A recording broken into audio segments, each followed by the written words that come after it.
Hi guys, आपको खुशामदीद कहते हैं pinnacle skill and management channel पे। गाइस, आज हम बात करेंगे एक ऐसे टॉपिक के ऊपर जहां पर 90% सेल्समैन जो है वो अपनी सेल्स कॉल का फेलियर फेस करते हैं। 90% सेल्स कॉल जो है फेल हो जाती है despite of full commitment, despite of के वो बहुत अच्छा जो है एक प्लान होता है, लेकिन वो फेलियर हो जाता है। ऐसा क्यों होता है, आज हम इसके ऊपर बात करेंगे। यूजुअली होता कुछ इस तरीके से कि एक सेल्स पर्सन जो है जब एक सेल्स कॉल को प्लान करता है तो वो अपने ऑब्जेक्टिव सेट करता है, अपना ब्रांड सेट करता है और अपने कस्टमर को उस ब्रांड की प्रमोशन स्टार्ट करता है। जबकि मेजॉरिटी ऑफ केसेस के अंदर कस्टमर के अपने ऑब्जेक्टिव होते हैं और कस्टमर के अपने ब्रांड कमिटमेंट होते हैं। Some time, majority of time के अंदर कस्टमर जो है अगर वो डिफरेंट ब्रांड्स के साथ अपने इंटरेस्ट के हिसाब से कमिटेड है तो वो आपके उस ब्रांड की कंपेटेबिलिटी देखता है। अगर वो ब्रांड, सपोज कर लें आपने एक एक्स ब्रांड सिलेक्ट किया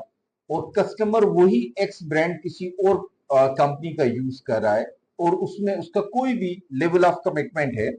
मिसाल के तौर के ऊपर वो उसका इंटरेस्ट भी हो सकता है, उसकी बोनस स्कीम भी हो सकती है, वो कोई एक ओवर स्टॉकिंग कर चुका होता है उस स्टॉक की, या इसी तरीके से उसको कोई एक अच्छा डिस्काउंट वहां पर मिल रहा होता है और वो एक सर्टेन टाइम के लिए कमिटेड होता है। मगर क्योंकि आपने अपना ऑब्जेक्टिव सेट कर लिया कि मैंने एक्स ब्रांड इस कस्टमर को बेचना है, तो इसलिए आप अपना ऑब्जेक्टिव चेंज नहीं करते, बल्कि हर दफा एक नए तरीके से उस कस्टमर को स्ट्राइक करते हैं। एक नई सेलिंग अप्रोच के तहत अगर आप जो है उसको अप्रोच करते हैं,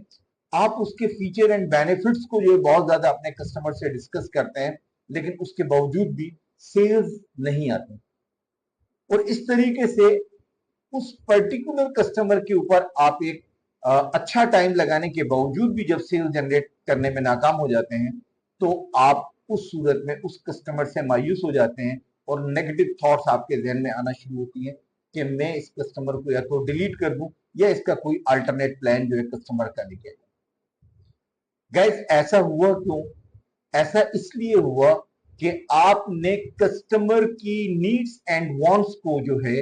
वो मद्देनजर नहीं रखा। प्रैक्टिकली जो है सेलिंग करी, आपने मार्केटिंग नहीं करी, आपने उसकी उसकी नीड को आइडेंटिफाई करने की जरूरत ही महसूस नहीं करी। आपने वो जो ब्रांड लिखा है उसके ऊपर रिसर्च करने की कोशिश नहीं करी। आपने सिर्फ अपने ब्रांड के ऊपर कोशिश किया कि ये कस्टमर को मैं कोई एडिशनल चीज देके इसको मैं अपने पास कन्वर्ट कर लूं, लेकिन वो राइट टाइम नहीं था। कस्टमर कमिटेड था और कस्टमर लाजमी बात है, जब कमिटेड होता है तो आप क्यू में होते हैं, आपका नंबर कब आएगा। So this is not an intelligent selling. Intelligent selling is that you must build the relationship with your customer. अगर वो X प्रोडक्ट के ऊपर बिजी है फॉर ए सर्टेन टाइम, तो आप किसी Y या Z प्रोडक्ट के ऊपर, चाहे वो आपकी प्रायोरिटी की ना हो, लेकिन आप उसमें जगह बना के कस्टमर से एक रिलेशनशिप बना ले। 90% जो कॉल फेल्यूर होता है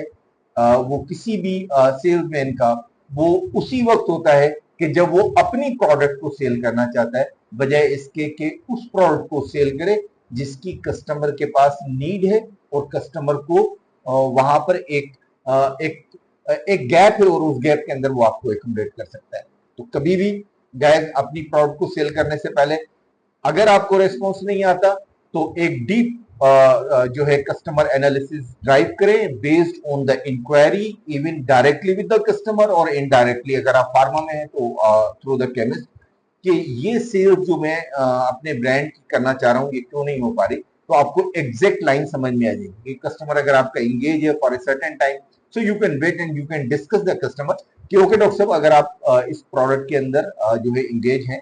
फॉर ए सर्टेन टाइम तो I can wait, but till that time we have the other option as well, और इसके ऊपर हम बात कर लेते हैं। तो इस तरीके से आपको एक प्रोडक्ट की एंट्री भी मिल जाएगी, एक सर्टेन अमाउंट ऑफ वैल्यू भी जनरेट होना शुरू हो जाएगी, और at the end of the day जब आपका नंबर आएगा तो आपकी एक की जगह दो प्रोडक्ट हो चुकी होंगी, एक वो जो आप लेकर चल रहे थे और एक वो जिसके ऊपर आपका इंटरेस्ट था। So make an intelligent move और अपने कस्टमर के साथ जब भी बात करें तो उसके इंटरेस्ट को प्रायोरिटी दें और अपनी सेल्स को 100% सक्सेसफुल करें। होप आपको ये वीडियो पसंद आई होगी। अगर आपको ये वीडियो पसंद आई है तो हमारे channel pinnacle skills and management को सब्सक्राइब करें, लाइक करें और बेल आइकन के बटन को दबाएं